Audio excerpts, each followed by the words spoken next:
messieurs, bonsoir. Plaisir immense de vous retrouver pour une autre séquence de votre quotidienne Le Grand Soir. Le Grand Soir, comme de coutume, au cœur de l'actualité, nous revenons en formule grandeur nature sur les événements d'hier, événements qui ont vu la prestation de serment du président Paul Biya. Ce sera pour un 8e mandat et au cours de son discours d'installation, le président est revenu sur un certain nombre de faits. On revient justement à l'introduction de ce plateau et en thématique principale, numéro 1, même sur justement ces engagements de Paul Biya.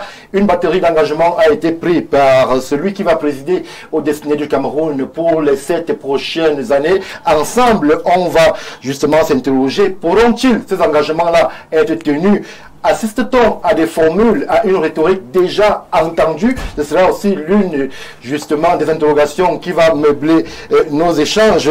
Et justement, on va essayer ensemble d'évoquer aussi les urgences, ces urgences-là que nous avons appelées les urgences du président. Quels sont les secteurs qui justement ont besoin d'attention particulière de la part du chef de l'État? Où est l'urgence au Cameroun à l'heure où l'on sait que la prestation de serment du président Paul Biya se tient dans un contexte assez particulier que lui-même a mis en avant? On en parle ce soir sur ce plateau du Grand Soir. Une fois que je vous ai donné le menu, je prends la traditionnelle respiration. Mesdames, messieurs, le temps d'installer ceux qui seront avec nous ce soir. A tout de suite. Le Grand Soir est justement pour nous accompagner durant ces presque 1h52 de direct. Il est là, journaliste émérite, observateur des faits sociaux, Timothée Somba. Bonsoir et bienvenue. Bonsoir Stéphane Barga, merci pour l'accueil chaleureux. Merci à Info TV de me renouveler son amitié par cette invitation de ce soir. J'accepte le compliment, mais journaliste émérite, je ne pense pas encore.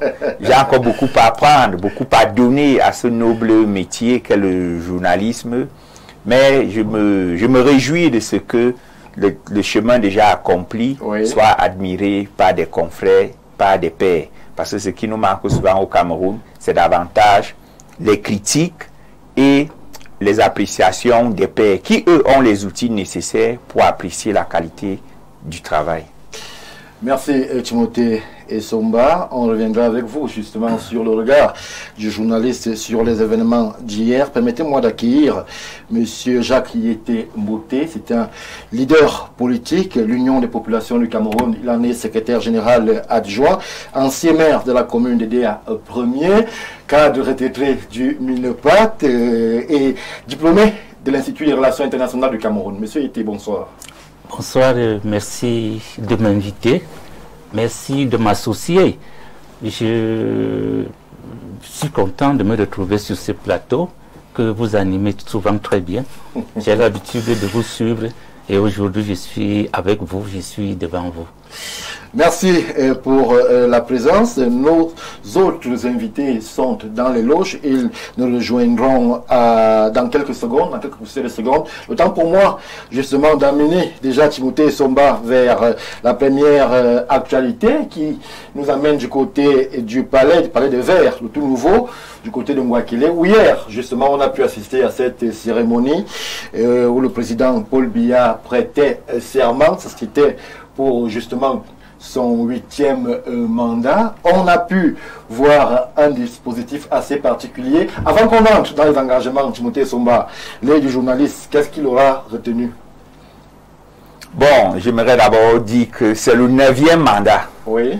8e électif, mais 9e en tant qu'exercice. Parce que 1982, c'est son premier mandat, qui n'était pas électif, mais qui était le dauphinat constitutionnel. Donc il a prêté serment hier pour la 9e fois. Lorsque le même individu se prête à un exercice pendant autant de fois, ça devient une sorte de routine. Mais on a pu constater que hier, l'assistance était tellement attentive.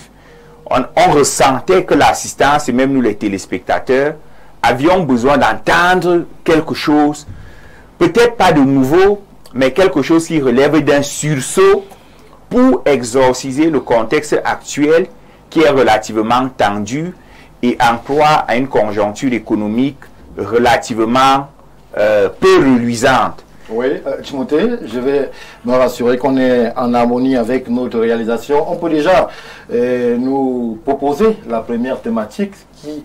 Merci beaucoup. On poursuit, Timothée. Ok, merci. Donc, c'est une cérémonie au cours de laquelle les Camerounais ont beaucoup retenu leur souffle. Maintenant, est-ce que la parole du chef de l'État a été satisfaisante? Tout dépend du prisme à partir duquel on décide de l'analyser. Oui. Sous le prisme sécuritaire, qui me semble le plus important, il a félicité la gestion de On y reviendra. On a toute la soirée pour revenir sur ces différents segments de la vie publique. Mais on va rester sur les symboles. On a vu le président de l'Assemblée nationale prendre la parole. On a vu le chef de l'État justement faire le fameux Douce au soir. On a suivi l'hymne de la République chanté en chœur par tous ces corps constitués. Alors, l'ambiance, comment était-elle, vous qui avez eu justement le privilège d'observer de façon attentive cet événement? Oui, l'ambiance était enjouée.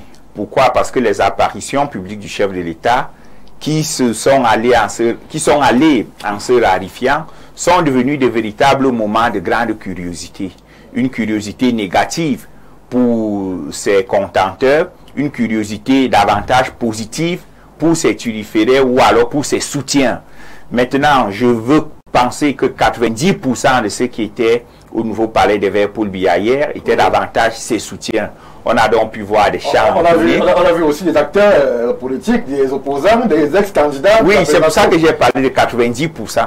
Oui. Donc, l'ambiance avait l'air bon enfant, les gens étaient contents et le public aussi manifestait tout son enthousiasme.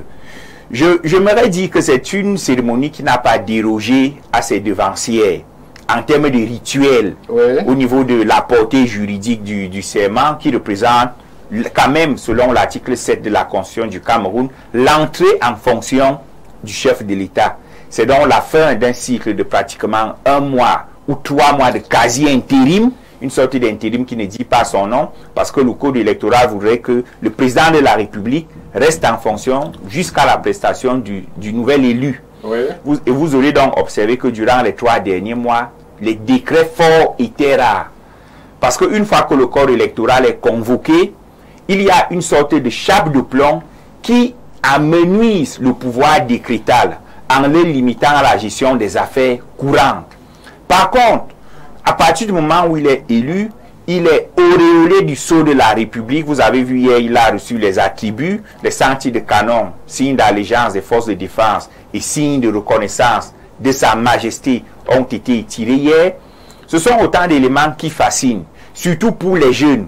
Il fallait que hier, ceux avec qui j'étais, je leur explique la symbolique du serment, la portée juridique, qui voudrait que le fait de prêter serment en jurant de protéger la Constitution, les lois de la République et autres, signifie que à partir de cet instant, on peut engager sa responsabilité au cas où l'on se rend compte qu'il ne marche pas sur le sillon du serment. Ce n'est pas pour rien qu'il jure à ce niveau-là sur la Constitution du Cameroun. Maintenant, la portée symbolique est là. On y reviendra, Timothée, le temps de la parole à M.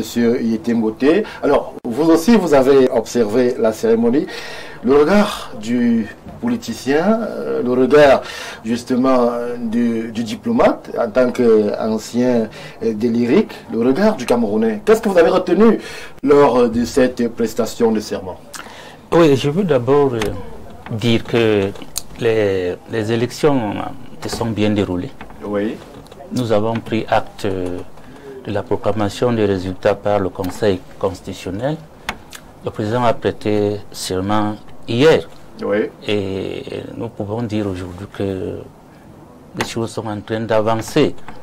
Peut-être pas comme tout le monde pense, mais à la manière dont les choses se sont alors, vous, en tant que responsable politique, vous y étiez à cet événement-là? Vous avez été convié? Je n'ai pas été convié, mais j'ai suivi le déroulé à la télé. Oui. Et j'ai trouvé déjà une chose que j'ai notée, que le chef de l'État ressemblait un peu à un enfant de 52 ans. Quelque chose comme ça. C'est sérieux, monsieur Bouté? Non, le chef de l'État ressemblait à un enfant de 52 ans? Ce n'est pas lui qu'on a vu, même à Maroua l'autre jour. Ah bon? Non, ce n'est pas la même personne que j'ai vue. Donc, c'est déjà quelque chose. Et nous avons vu ses soutiens dans la salle parce que je n'étais pas invité, déjà parce que peut-être qu'on a pensé que je n'étais pas son soutien. Oui. J'ai même vu des gens qui régulièrement dans les réseaux sociaux sont ses soutiens. Tu entends président, tu sais quoi là. Il était invité. Donc on l'a puisé dans les réseaux sociaux pour qu'il soit. Voilà. Voilà, on l'a puisé dans les réseaux sociaux pour qu'il soit là. Non, non, sinon j'ai vu les Camerounais attendre. Les Camerounais cherchaient à écouter le chef de l'État. Bon, son discours était attendu. Oui. Je crois qu'on va en parler. Oui. Et voir également si ce qu'il a dit, on pourra. Parce qu'après 7 ans de mandat, un mandat de 7 ans où les Camerounais n'ont pas été, j'allais dire, satisfaits de la manière dont ce mandat s'est déroulé. Je me demande bien comment sera le prochain mandat et j'espère donc qu'à travers ce que nous allons ensemble voir, ce mandat sera peut-être différent de celui qui vient de s'achever. Alors, toujours dans justement le déroulé de la cérémonie, on a vu des leaders politiques, on a vu le chairman du SDF, on a vu Cabral Libi, on a vu Célestin Jamen, un nouveau soutien du président, on a vu, mais tous ces leaders politiques estampillés de l'opposition qui aujourd'hui rejoignent le président pour ce moment fort important de la symbolique républicaine du Cameroun, pensez-vous que cela peut augurer d'un mandat où justement on pourrait rester dans l'union sacrée qu'hier a souhaité le président de la République? Nous avons espoir que le président lui-même va comprendre, puisqu'il a dit dans son message, il y a les frustrations de la population, il y a la frustration des hommes politiques. Oui. Tout le monde le sait, nous sommes partis du fait que des candidatures ont été rejetées, nous sommes partis du fait que les élections se sont passées comme elles se sont passées. Donc il y a quelque part une certaine frustration des Camerounais. Il appartient au chef de l'État, c'est lui qui est le père de la nation, c'est lui qui a gagné les élections, tel que le Conseil constitutionnel l'a dit. C'est à lui de prendre ses responsabilités, de rassembler les Camerounais, de réconcilier les Camerounais. Monsieur le journaliste, à l'UPC, nous avons toujours dit qu'il ne manquera pas de problèmes au Cameroun tant qu'il n'y aura pas de réconciliation entre les morts et les vivants. Il n'y aura pas la paix au Cameroun s'il n'y a pas de réconciliation entre les morts et les vivants. Vous savez, où est la place de Oumiobe en tant que martyr dans ce pays? Oui. Où est la place de Wanji en tant que martyr dans ce pays? Où est la place de Osede Afana en tant que martyr dans ce pays? Ce sont les morts. Il faut réconcilier ces morts-là avec les vivants que nous sommes. Sans quoi, même chez vous, hein, au village là, on vous dit souvent que les morts ne sont pas morts. Oui. Donc, il appartient au chef de l'État de voir dans quelle mesure aujourd'hui il doit rassembler les Camerounais. Il doit aussi rassembler le parti qui a été détruit depuis 1992. L'UPC a été détruit, le parti historique a été détruit par le pouvoir depuis 1992. Vous imaginez bien que aucun parti politique au Cameroun n'a subi le sort que l'UPC subit depuis. Oui. Il y a eu des problèmes dans les partis politiques. Le pouvoir a tout fait pour ne pas les diviser. Mais à l'UPC, on crée les divisions. Je ne dis pas que personne n'est fautif ou responsable. Personne n'est UPCiste là-dedans. Mais il appartient aujourd'hui au pouvoir de réconcilier l'UPC. Parce que c'est ce pouvoir-là qui a mis l'UPC dans cette situation-là. Et tant qu'il n'y a pas cette réconciliation entre ces morts de l'UPC et les vivants qui est le peuple camerounais, vraiment, j'y suis inquiet. Merci, M. Jacques Litté Mboté, pour votre lecture. On prend une contribution. Très heureux ce soir par ce temps de canard. Entre les doléances et engagements, je suis resté sur ma faim parce que j'ai écouté devant mon écran de télévision un charlatanisme oratoire comme de par le passé. Le président est entouré d'hommes politiques sans grandeur et sans espérance. Dans la gouvernance, c'est l'action qui compte. Comment fera-t-il pour nous sortir des guettes, détournements, infrastructures, appâts de tortue et autres pour assouvir les besoins primaires des concitoyens? Nous sommes repartis dans le jeu de mots à donner des mots dans des promesses sans réalisation. Mots AUX. Merci, Master Thomas, pour la première contribution. Timothée Somba, on peut donc rentrer de plein pied, justement, sur ces engagements qu'aura pris le chef de l'État. On peut commencer par le volet qui tient les Camerounais en haleine. Nous sortons d'une élection présidentielle. Le chef de l'État a déclaré « Les joutes de la présidentielle sont derrière nous ». Vous croyez à cette parole alors que l'on nous annonce des opposants hors du pays, alors qu'on nous annonce un climat social et politique assez tendu? Peut-on véritablement dire que la présidentielle est derrière nous? La présidentielle, du point de vue formel, est derrière nous parce qu'elle atteint son apogée qui boucle la boucle, comme on dit trivialement, avec la prestation de serment dont l'entrée en fonction du nouveau président, qui dès cet instant n'est plus le président d'un parti politique ou le candidat d'un parti politique, il devient le président de toute la République. À ce titre donc, il officie non pas pour ceux qui ont voté pour lui, mais il officie pour tous les Camerounais. Oui. Parce qu'il est désormais le président de la République, de nous tous. Ceux qui sont abstenus, ceux qui ont voté, ceux qui n'ont pas voté. Et la Constitution du Cameroun en a fait une sorte de Deus ex machina, celui qui peut tout faire, celui par qui tout peut être obtenu. C'est la raison pour laquelle il a segmenté son discours en plusieurs phases. Combler certaines attentes urgentes, telles que la relance des cycles doctoraux dans les universités d'État, oui. C'était suspendu depuis pratiquement 4 ans. C'est un aspect qui pourrait intervenir plus tard. Restons sur l'aspect politique d'abord pour essayer de planter le décor. Oui, l'aspect politique, il a parlé de la réconciliation, il a parlé de la préservation de la paix, il a parlé de l'unité et a dit tendre la main à tout le monde, parce conscient de ce que l'on ne peut pas bâtir la paix, construire le Cameroun, bâtir une paix durable et pérenne, oui. Tout seul. C'est donc à ceux qui supputaient une sorte de gouvernement d'union nationale, on peut penser peut-être que le chef de l'État ira dans la direction d'avoir un gouvernement de large ouverture afin que tous les Camerounais viennent contribuer. Maintenant, la symbolique républicaine a été respectée. Oui. Les opposants dont on dit présumés hors du pays, il faut noter que personne n'a été chassé du Cameroun après l'élection. Ceux qui seraient hors du pays sont partis d'eux-mêmes. Mais j'ai vu qu'ils ont obtenu des cartons d'invitation parce que, comme l'a dit le président Ali Bongo concernant le Gabon, il n'est plus question, et le président Paul Biya l'a même dit aussi, qu'il n'est plus question que les gens aillent dans le maquis pour s'exprimer. Nous sommes déjà dans un environnement d'ouverture, car il faut distinguer entre une société close et une société ouverte. Le Cameroun aujourd'hui est une société ouverte, où l'on peut s'exprimer, où l'on doit s'exprimer. Et c'est la raison pour laquelle nous avons le courage de venir sur ces plateaux, parce que nous contribuons à l'édification de la masse critique. Nous ne venons pas ici en tant que sachant de tout, mais nous usons de notre liberté qui devient un devoir d'expression, parce qu'il y a des Camerounais qui ont besoin de savoir ce qui se passe dans l'environnement politique.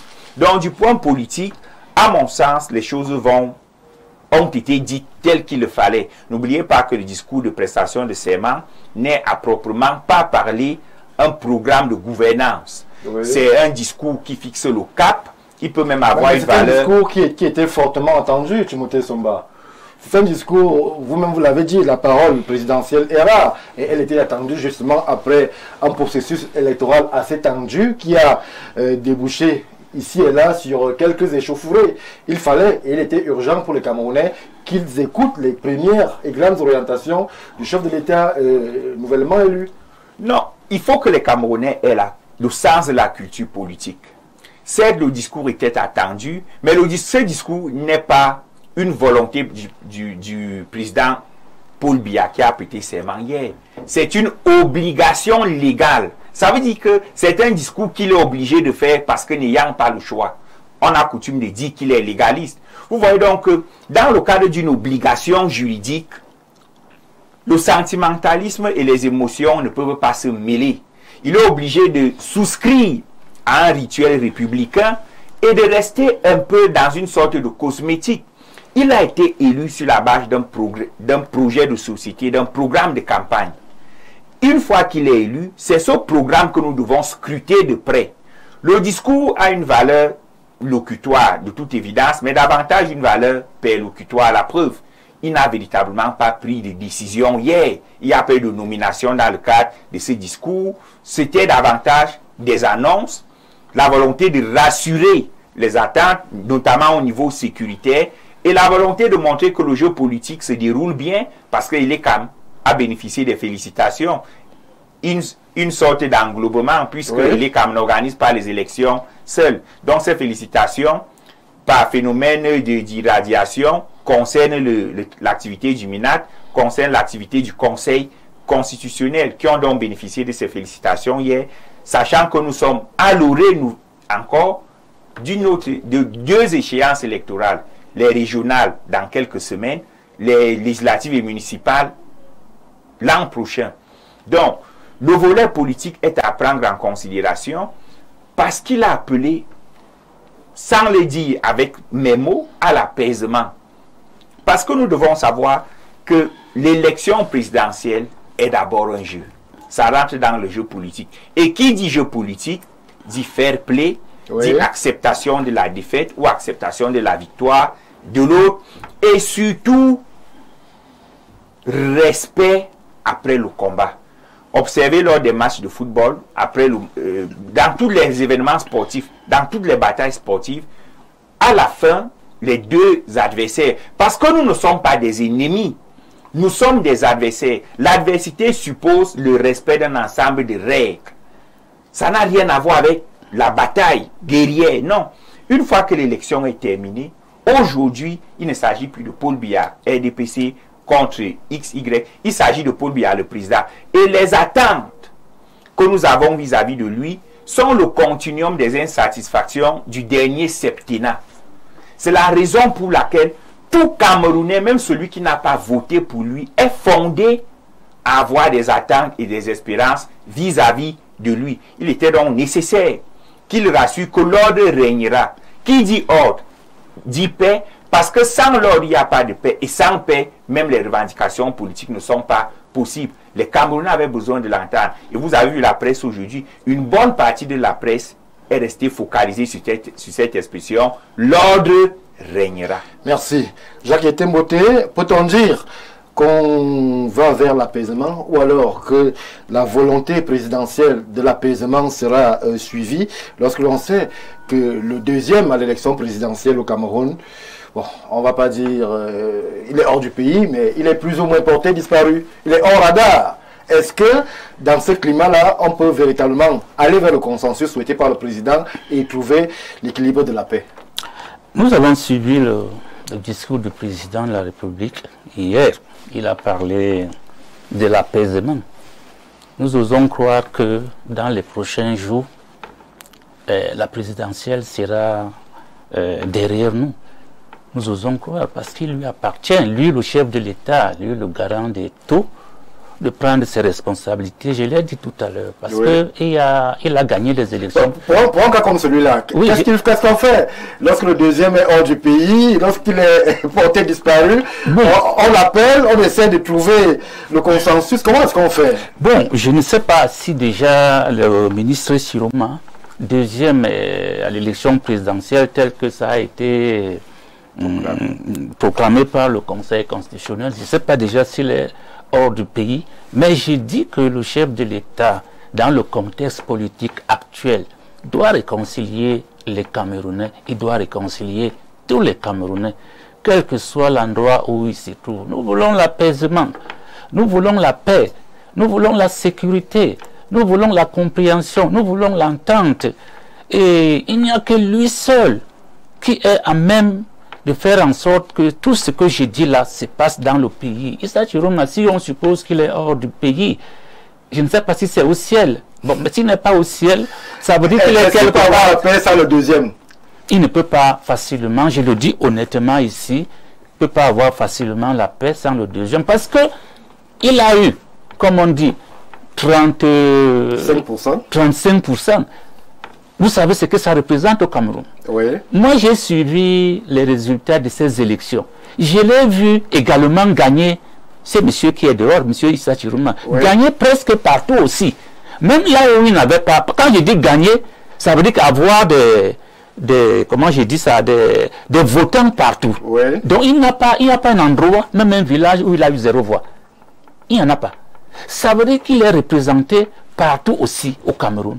Comme le chef de l'État lui-même est également représenté partout au Cameroun. Parce que la plupart des cas, le chef de l'État était premier, il était deuxième. Oui. Le chef de l'État était deuxième, lui il était premier. Ça veut dire donc qu'il représente quelque chose aujourd'hui. Vous savez, hier il était au gouvernement et les gens ont pensé que comme il est venu à l'élection présidentielle, qu'il était un pion du régime.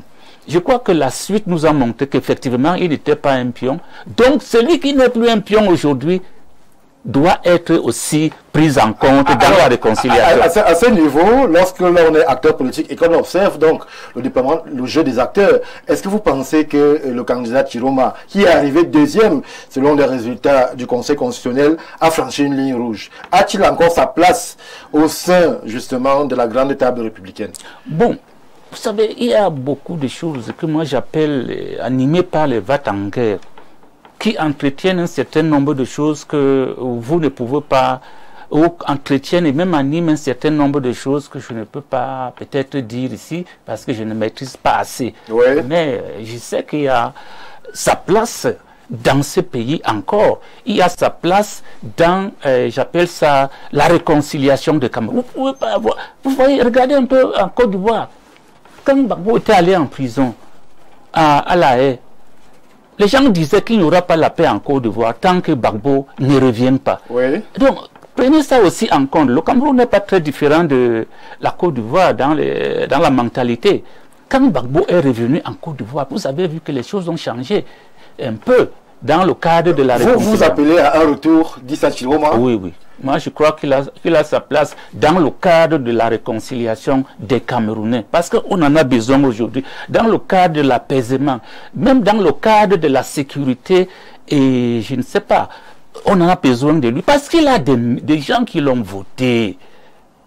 Même si il a franchi, comme tu voudrais le dire, franchi, c'est quoi? La ligne rouge. La ligne rouge, je ne sais pas qui l'a tracé effectivement. Bon, elle peut exister. Mais je ne sais pas qui l'a tracé. Mais je dis seulement que le président de la République a souvent dit qu'il est un mendiant de la paix. Un légaliste surtout. Oui, mendiant de la paix. Il a toujours dit qu'il aime l'apaisement. Alors, nous sommes en train de le regarder là maintenant. C'est maintenant qu'il doit nous montrer tout ce qu'il a eu l'habitude de dire.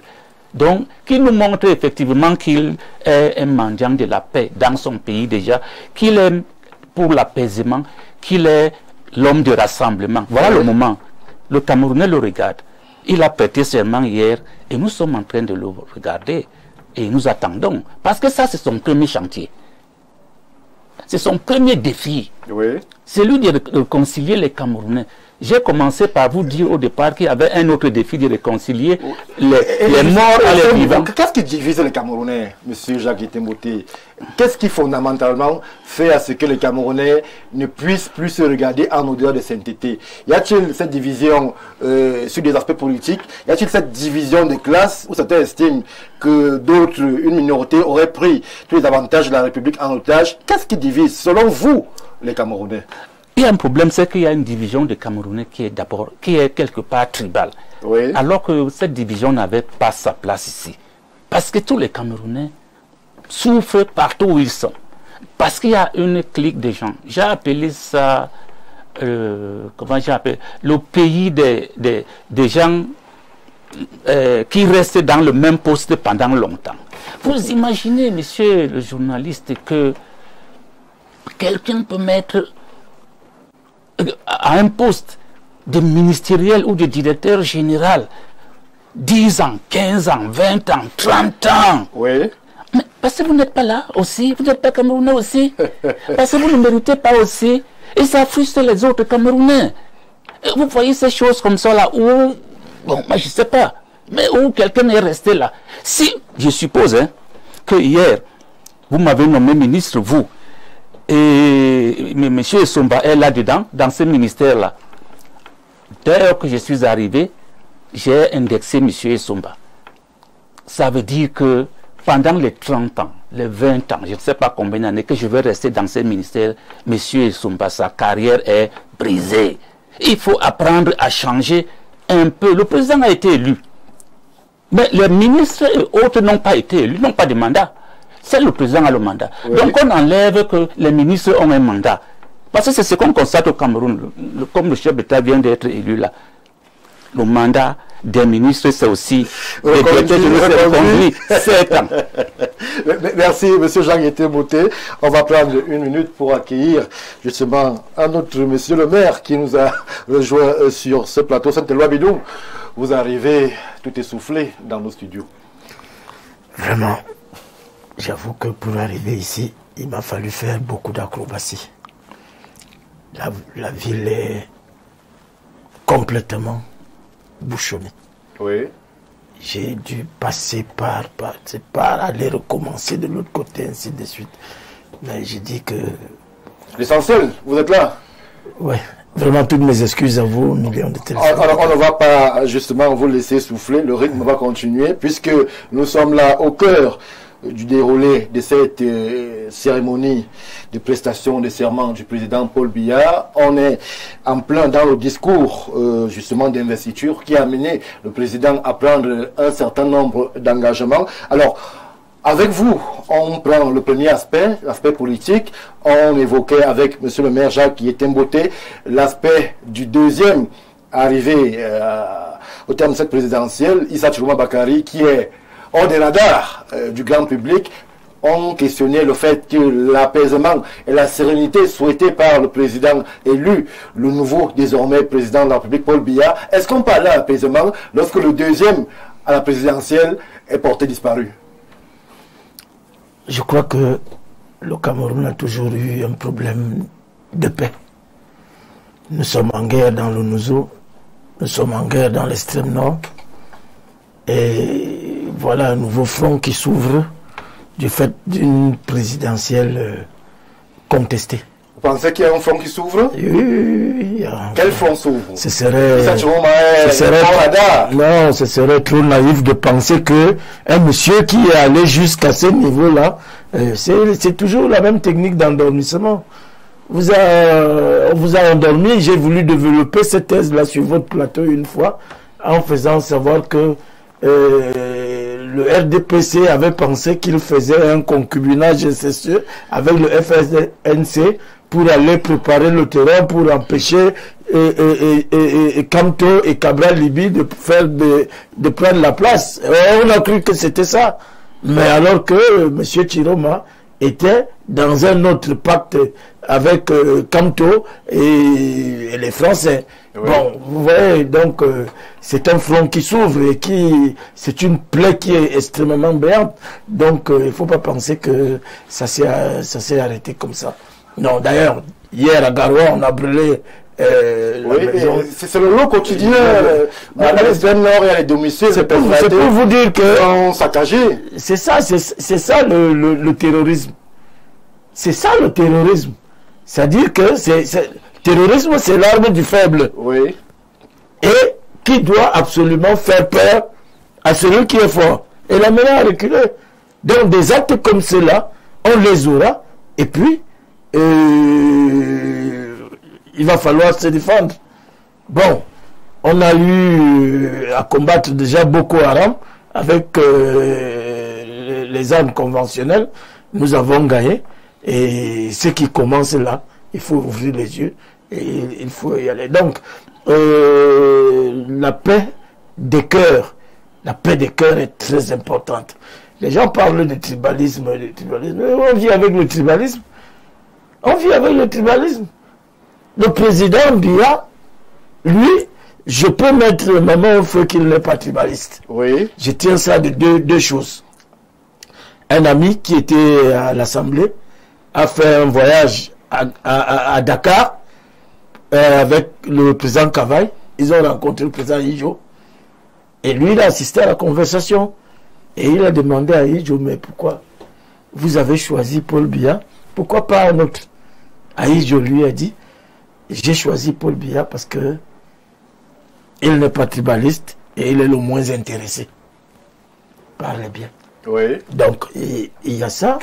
Et le deuxième élément que je tiens, c'est que le président Biya gouverne quand même. C'est-à-dire que, au-delà de ce que les réseaux sociaux veulent nous faire croire, il gouverne le Cameroun avec les Camerounais. La première personnalité est Boulou. La deuxième personnalité de la République est Bamileke.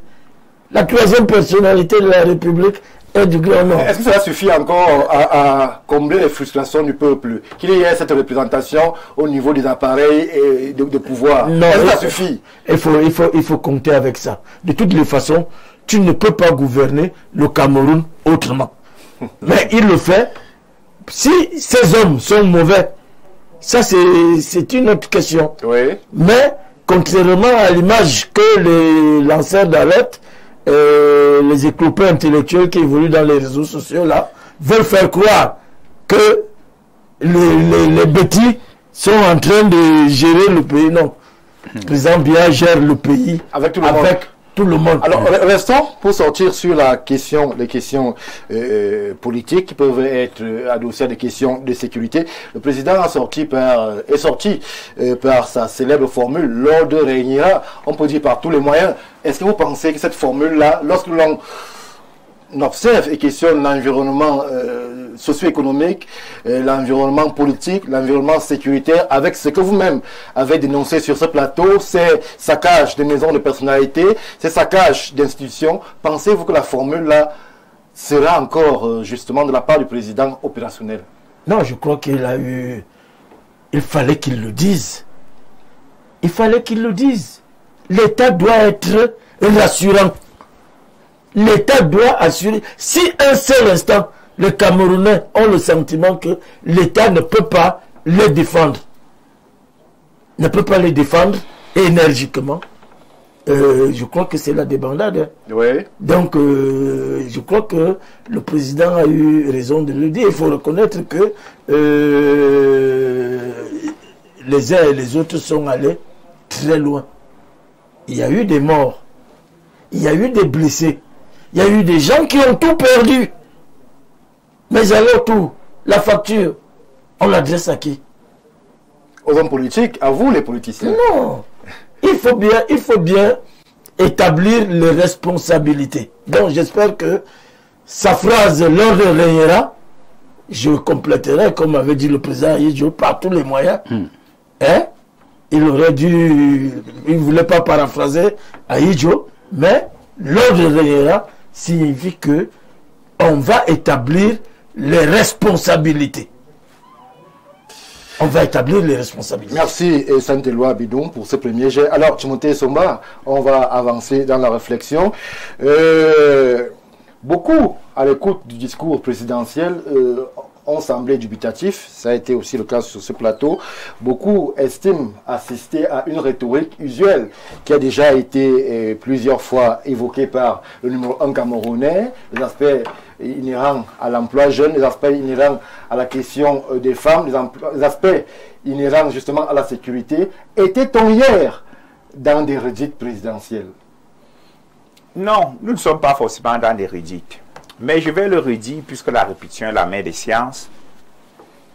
À cérémonie rituelle, rhétorique usuelle. Maintenant, c'est à nous... On peut changer un peu. Non, on ne peut rien changer. On ne peut rien changer. Là, à cet endroit-là, on ne peut rien changer. C'est un rituel qui obéit à une manière de faire, donc à des us.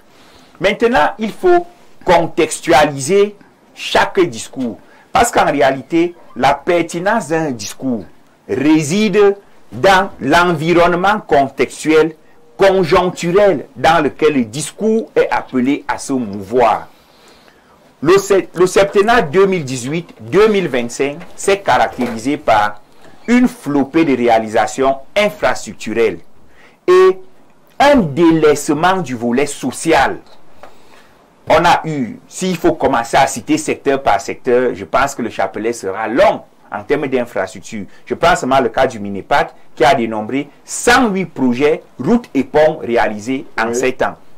S'il faut prendre les infrastructures de la Cannes, les stades, s'il faut prendre les infrastructures hospitalières, s'il faut prendre les infrastructures universitaires, on se rend compte que c'est un septennat qui est bardé de réalisations en termes de béton.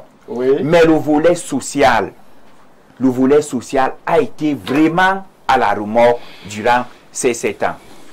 2 petites augmentations de salaire de 5%, corrélées à une hausse du prix du carburant, la couverture santé universelle qui ne bénéficie pas encore d'une loi pour qu'elle puisse véritablement profiter à tous les Camerounais. Le ministre de la Santé se bat comme un beau diable, presque tout seul, pour l'implémenter, alors que sans la loi, c'est très difficile. Pour lui, on se rend donc compte que la grogne observée est davantage une grogne pour l'amélioration des conditions de vie. Lorsqu'on commence à parler des questions d'emploi, des questions de représentation sociale, il faut les jeunes, il faut les femmes. C'est que on a besoin... C'est pas la première fois, même le fonds, le projet inhérent dédié aux jeunes que le président évoque, on en est à se demander que sont devenus les 103 milliards que le président a annoncé il y a quelques années encore, mettre à la disposition des jeunes. Est-ce que justement, le président, lorsque il s'adresse aux Camerounais, est-ce qu'il mesure toute l'importance de sa parole et est-ce qu'il y a eu des bilans sur certaines paroles annoncées et que, justement, qui sont restées lettres mortes? Où sont passés les 103 milliards dédiés à la jeunesse? Il mesure pleinement sa parole. 2 indicateurs. Oui. Premier indicateur, jeune femme revient 3 fois. Dans son discours, l'expression union sacrée est revenue 2 fois. Oui. Il a cette fois-ci prêté serment en commençant par remercier Dieu avant le peuple. Ça veut dire qu'il y a une volonté de catharsis, même mystique et divine, pour exorciser le Cameroun. Maintenant, le deuxième élément, qui est un indicateur, oui, il faut le dire, c'est la sémiotique du discours. On ne peut pas faire comme s'il n'a pas écrit ou lu ces aspects. Maintenant, c'est que il est resté emphatique sur la question jeune qu'il a énoncé déjà à Garoua, qui figure dans sa profession de foi et qu'il a encore énoncé hier. Maintenant, il prend la pleine mesure à quel niveau? Il comble d'abord 2 attentes sociales. Oui. Relance des inscriptions en thèse au niveau des cycles des écoles doctorales et relance des concours dans les écoles normales. Ça concerne qui? Ça concerne les jeunes. Et il dit qu'il y aura des réformes qui vont accompagner ces annonces. Et c'est surtout ce volet qui a retenu mon attention. Parce que dire les choses sans questionner le bilan, si lui-même reconnaît déjà, ou alors promet des réformes institutionnelles, il a dit réformes institutionnelles, c'est qu'il est conscient que peut-être ces promesses d'hier n'ont pas trouvé, n'étaient pas en adéquation avec les moyens usités. Oui. Il est donc question aujourd'hui, pour que le peuple ne se braque plus en 2032, j'espère que nous serons encore là pour voir les choses se passer, qu'il modifie les moyens. Parce que voyez-vous, comme Descartes a parlé du discours de la méthode, si on n'a pas la bonne méthode, nos intentions seront vaines. C'est la raison pour laquelle il faut mettre beaucoup d'anaphore sur les questions de méthode. Et nous allons faire courir sur le plateau que jusqu'à présent, les méthodes souvent utilisées par le chef de l'État ont porté des fruits relatifs. Il est donc conscient, et nous avec, que les méthodes doivent évoluer. Merci. Le temps pour nous de dire bonsoir et bienvenue à Sylvestre Niek de l'Union des populations du Cameroun, expert financier. J'aime à mettre cette casquette en avant, monsieur le maire. Vous m'avez souvent fait le reproche. Je la mets en avant aujourd'hui. Et vous êtes aussi, justement, hier, j'espère peut-être, en fait, je ne sais pas si aujourd'hui elle se poursuit, un soutien du candidat Chiroma. D'ailleurs, est-ce que vous avez de ces nouvelles parlant de lui? Bon, bonsoir. Merci de m'accueillir sur votre plateau. Je ne cherche pas de nouvelles de M. Issa Chiroma. Vous n'en avez pas... Parce que j'étais son soutien pour les élections présidentielles. Oui. vraisemblablement, ils sont derrière nous. Le présidentiel est achevé. Voilà. Donc, on va donc je rappelle que pour mon cas particulier et de l'UPC... Non, moi je vais faire une précision. Non, je finis. Pour ma réalisation. Non, qu'il laisse en l'état. D'accord. Je ne me dédie pas. Je me dédie pas. Rassurez-vous. Je soutiens Tiroma dans le cadre. C'est pour ça que je voulais expliquer. Oui, nous avons une convention avec lui qui tenait et sur les élections présidentielles et sur l'après, que je n'évoquerai pas ici. Okay. Maintenant, je ne cherche plus le candidat aux élections présidentielles. Je ne cherche pas de ces nouvelles. Parce que dans tous les cas, nous sommes passés à autre chose désormais. Oui. Il faut que ce soit clair. Mais ça n'enlève rien au soutien que nous lui avons apporté lors des élections présidentielles. Rien du tout. Alors, on est justement sur cette cérémonie de prestation de serment du numéro 1 camerounais. On a, au-delà du rituel et de toute la symbolique, on est en plein cœur sur les engagements de Paul Biya. D'abord, vous avez suivi le discours du président. Qu'est-ce que vous avez retenu? Est-ce que vous avez toujours, vous en tant que Camerounais, est-ce que vous croyez toujours en la puissance de cette parole et en la profondeur de cet engagement? Lorsque le Timothée Isomba écriront un jour certainement, c'est l'anthropologie des discours de Paul Biya. Je pense qu'on se comprendra mieux. Parce que moi, j'ai écouté chaque fois qu'il a prêté serment. Oui. Je l'ai écouté tous les 31 décembre. Je l'ai écouté tous les 10 février. L'impression que ça me donne hier pour le cas précis, c'est que j'ai vu un homme qui, au-delà de son aspect hagard au début, il faut le dire. Hagard? Oui, il faut le dire clairement. En français facile. C'est peu dire. Il me semblait perdu au départ. Perdu? Oui, parce qu'il se demandait pour quelqu'un qui a prêté serment avant 8 fois. Faut-il se lever ou pas? Il sait bien de quoi. Ça veut dire qu'en fait, c'est normal. J'en parlais la nuit avec mon ami Timothée Somba, qui me reproche d'avoir vu que ça. Je lui ai dit, effectivement, j'ai tout vu, parce que j'ai tout regardé. Mais c'est pour ça qu'il dit, au-delà de l'aspect hagard du début, il s'est remis. Et j'ai vu un homme, je peux dire lire. Parce que moi, j'ai beaucoup de personnes politiques qui lisent. À aucun moment donné, il n'a levé la tête de ses bords. À aucun moment. Pour ceux qui me connaissent, ils savent que je n'écris pas mes allocutions au peuple. Parce que je veux répondre à l'instant. C'est-à-dire, si vous avez fait une grimace, je réponds à ça. Si j'écris ça, je ne peux pas dire ça. Si les gens que j'attendais sont absents, comment je fais? C'est autant de choses. J'ai vu le président lire, et ça sans s'arrêter. Il faut vraiment l'apprécier. Oui. Bon. Il a lu tout son discours. Et moi, l'impression que j'ai eu, c'est qu'il était à un moment donné lucide. Pendant la lecture.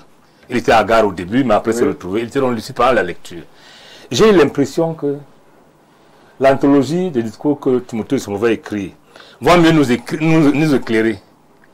Parce que j'ai eu l'impression que j'avais écouté ça plusieurs fois. Mais l'impression qui est grave, c'est que j'ai eu l'impression que le président découvrait ses charges. Voilà un président qui a depuis 43 ans. Et qui vous dit qu'il mesure l'ampleur de la tâche qu'il attend. Non.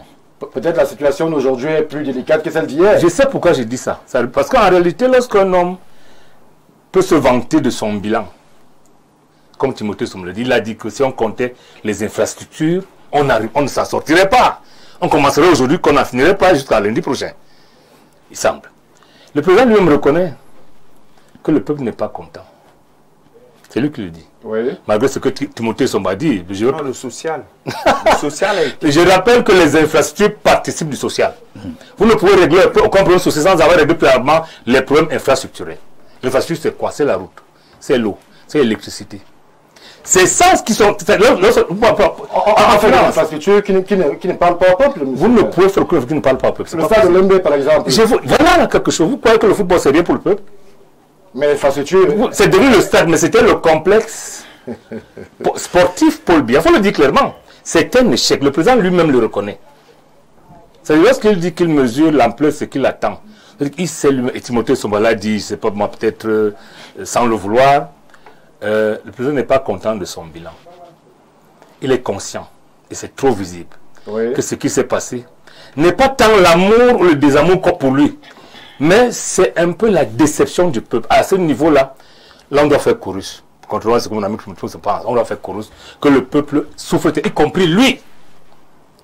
Et le président a échoué, parce que lorsqu'il dit il y a une quinzaine d'années... Le président a échoué?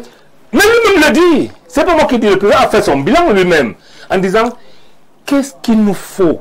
Qu'est-ce qu'on n'a pas fait? Qu'est-ce qu'on n'a pas pour mériter? Ça, en fait, en termes de rendu, nous avons, en termes Cameroun, investi énormément d'argent dans les infrastructures. Ça, il faut le reconnaître. Oui. L'indicateur, c'est le volume de la dette. C'est ça l'indicateur. Mais le rendu, 13 000 milliards. 13 000 au moins. Parce que 1 000 milliards ont été remboursés le tout à mois fait. dernier. Donc j'ai dit, le rendu, en termes d'infrastructure, est pratiquement nul. Et pire que ça, il est battu de tricherie. Ça veut dire quoi? J'ai fini. Oui. Dans une mission, vous permettez. Lorsque le président base le dernier septennat, non, le discours du 31 décembre, il avait besoin de la défense économique sur les mines. Je rappelle que pour faire les mines, il faut un certain nombre de choses que nous n'avons pas. Aucun pays ne transporte les mines sur la route.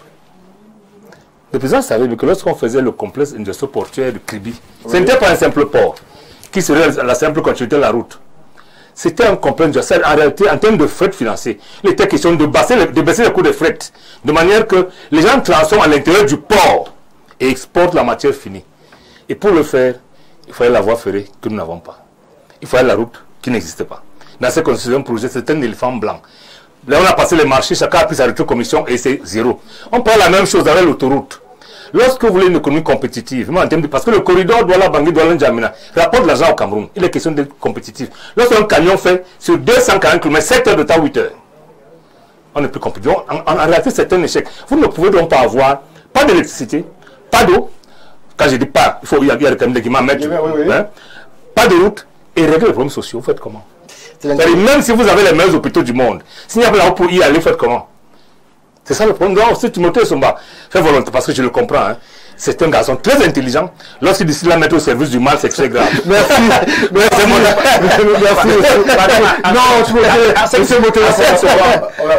Il dit, je le rejoins sur le problème de la méthode. Voici quelque chose qui va faire une sorte de dénonciation. Ok, d'accord. Nachtigal aujourd'hui produit près de 500 MW qui sont là. Mais les lignes de transport qui permettent d'injecter l'énergie de Nachtigal dans le réseau sont absentes.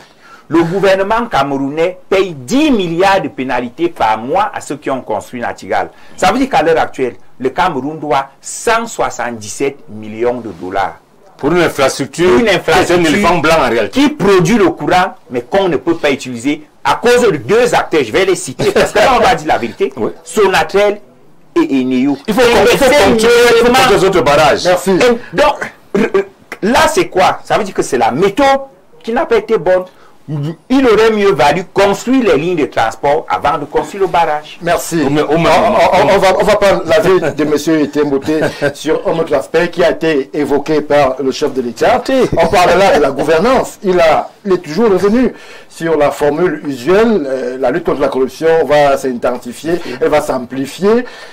Là encore, les Camerounais qui justement ont mis beaucoup d'espoir dans cette orientation présidentielle lors des précédents discours sont restés sur leur faim. Est-ce que pour une fois, lorsque le président dit que la lutte va s'amplifier, il y aura véritablement la mise en œuvre opérationnelle de l'orientation présidentielle?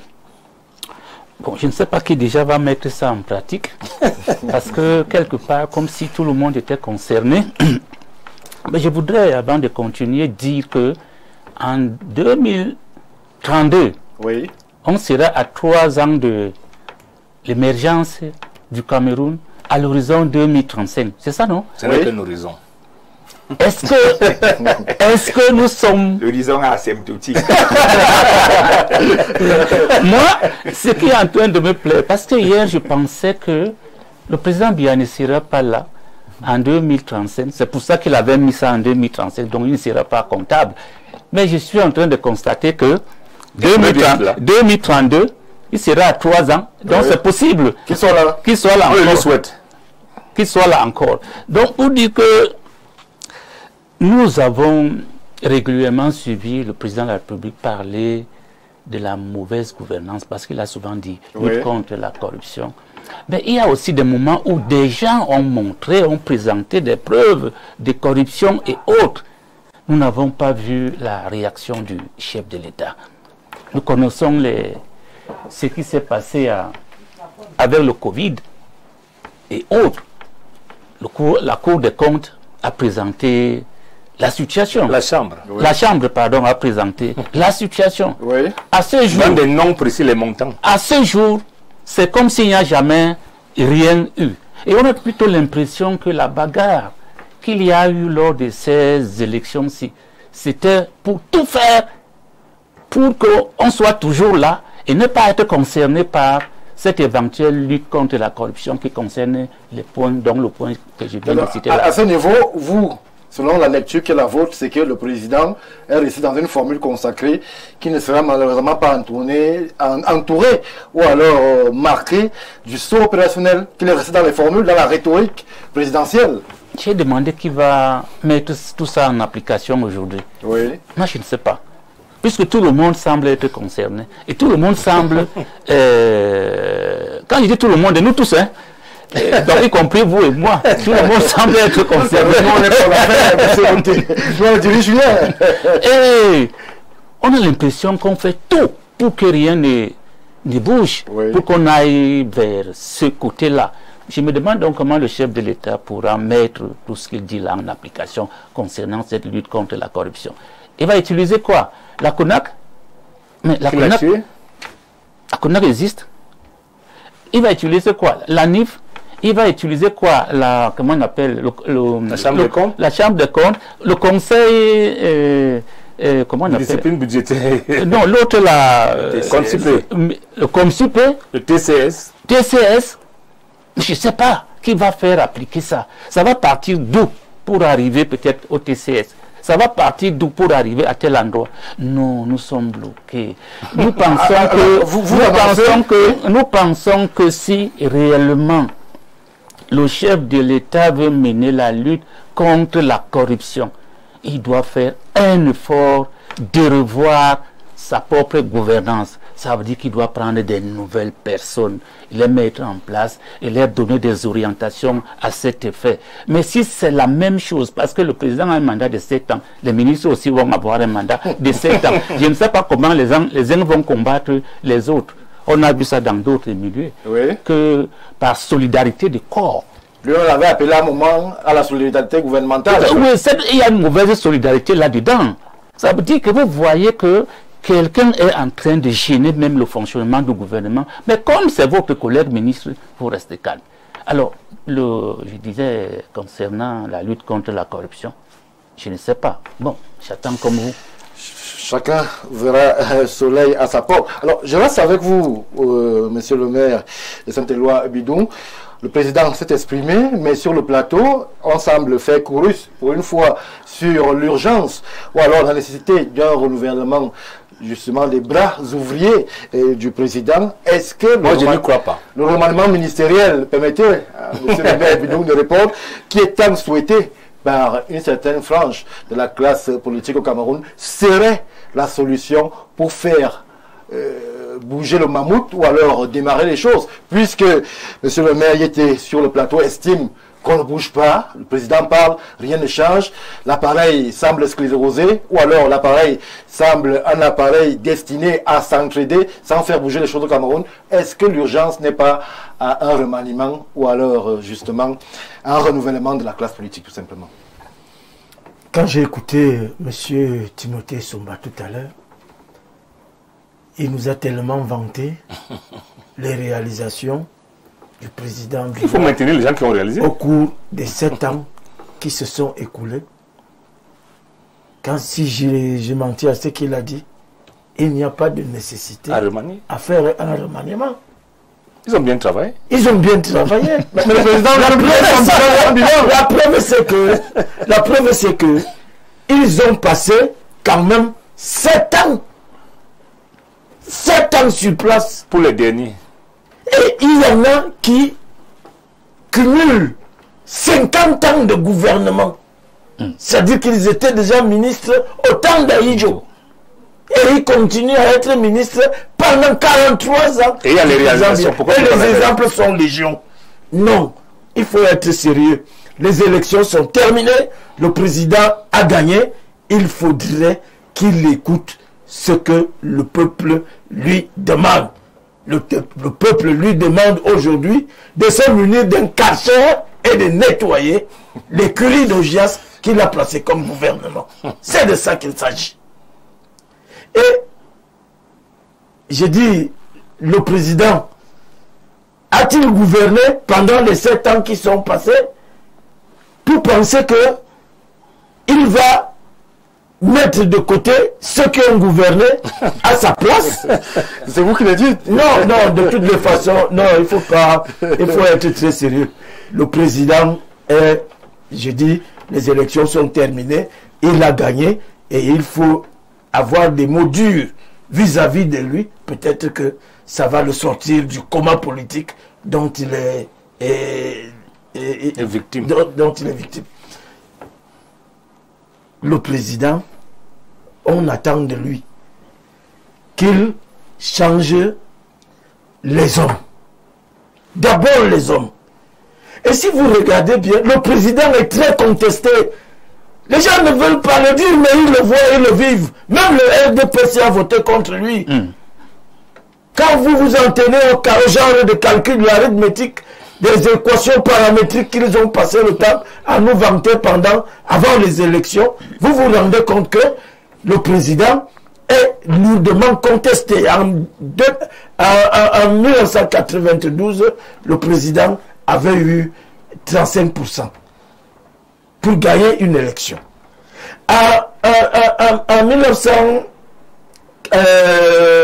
2002, en 2011, le président était déjà à 77%. En 2018, il était à 71%. En 2025, il est à 53%. Qu'on lui conteste d'ailleurs. Qu'on lui conteste d'ailleurs. Si vous faites une équation en soustrayant la réserve MINDEF aux élections, la réserve ELECAM aux élections, la réserve MINAT aux élections, la réserve... Qu'est-ce que vous mettez en réserve? Ceux qui accompagnent le chef d'État, qui doivent le voter normalement. Non, je voulais être un peu précis. Je crois que si on n'avait pas eu ces réserves-là, je crois que le destin du Cameroun eût été changé. Il faut pouvoir se le dire en se regardant droit dans les yeux. Parce que tous ceux qui accompagnent le président sont politiquement insolvables et les Camerounais l'ont fait savoir. Oui. Et ils l'ont fait savoir et de manière sévère. De manière sévère. Il faut donc que le président, puisque c'est lui qui fait et défait ces hommes qui sont hautement contestés, un remaniement ministériel à large échelle est un impératif catégorique. Alors, vous proposez des technocrates à la place de politiques, ou alors, puisque justement vous avez fait écho de certains de ces politiques-là qui ont été battus sévèrement pendant l'élection dans leur zone d'origine, vous proposez des technocrates à la place? Je ne sais pas ce que vous appelez technocrate ou politique. Est-ce que c'est incompatible? Je ne sais pas si Famendongo est un technocrate ou un politique. Je ne sais pas si Grégoire Ouna est un technocrate ou un politique. Je ne sais pas. Non, non, non, non, non. Ça, ce sont des artifices. Non. Nous savons que dans tel domaine, on ne peut pas avoir dans un gouvernement des hommes qui ont été indexés par l'organe compétent, de pillage et de saccage des biens de l'État. Et puis, on vous dit que ce sont ces hommes-là qui vont reconduire la campagne du président. Et après, vous pensez que le président, qui n'a même pas participé à sa campagne, en fait, il a fait un discours à Maroua, pour meubler le temps, il a dormi à Maroua, et puis, il est revenu, et il a été réélu. Et ce sont ces hommes qui étaient à la manœuvre. Vous pensez vraiment que, même si il est... Non, il faut que le président comprenne quelque chose. La ruse en politique, c'est bien. Mais, à un moment, il faut se défaire de la ruse pour jouer franc jeu. Parce que le président nous a toujours eu avec la ruse. Le discours que vous avez entendu là, c'est-à-dire que au fur et à mesure qu'il évoluait, j'étais en train d'anticiper sur ce qu'il va dire. C'est ce qu'il va dire. Donc, le disque est rare, le disque n'est pas nouveau, il faut changer de musique.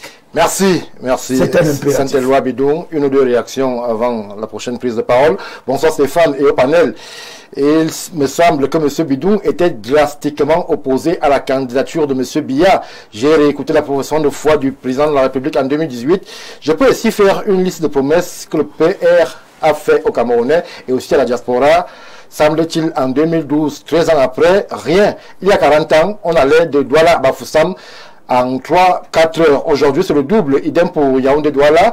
Au 237, plus de 35% de la population vivent sous le seuil de pauvreté. Et mon cher Essomba et ses collègues d'une chaîne là parlent de 178 projets pour un pays, 180 projets en 7 ans.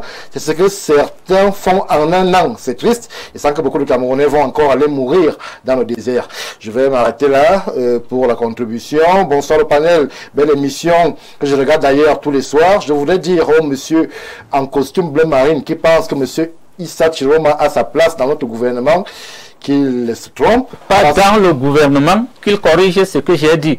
J'ai bien dit qu'il a sa place dans la réconciliation. Dans la table républicaine. Dans la table républicaine de réconciliation. C'est un Camerounais. Il a été voté par 35% du peuple camerounais. Donc tant qu'il y a réconciliation, il faut associer tous les Camerounais, de bonne ou de mauvaise foi. C'est ça qu'on appelle la réconciliation, parce qu'on associe tout le monde. Pas dans le gouvernement, parce que je ne fais pas le gouvernement. Le président Biya peut toujours le nommer, ça les regarde. Mais je dis, en ce qui nous concerne, nous le peuple, nous le peuple, nous avons voté, certains pour le président, oui, d'autres pour les autres. Il a aussi été voté et il mérite d'être sur la table de réconciliation nationale. Merci. Parce que beaucoup ne l'ont pas voté, parce qu'il est intéressant ou parce qu'il peut mieux gérer que le président Paul Biya, mais ils l'ont fait parce qu'ils aspirent au changement de personnes à la tête de notre pays, qu'au changement de système et d'autres par tribalisme. Sinon, un Camerounais qui aime son pays ne voudrait jamais remplacer le président actuel par quelqu'un comme M. Chiroma. Merci Clara pour la contribution.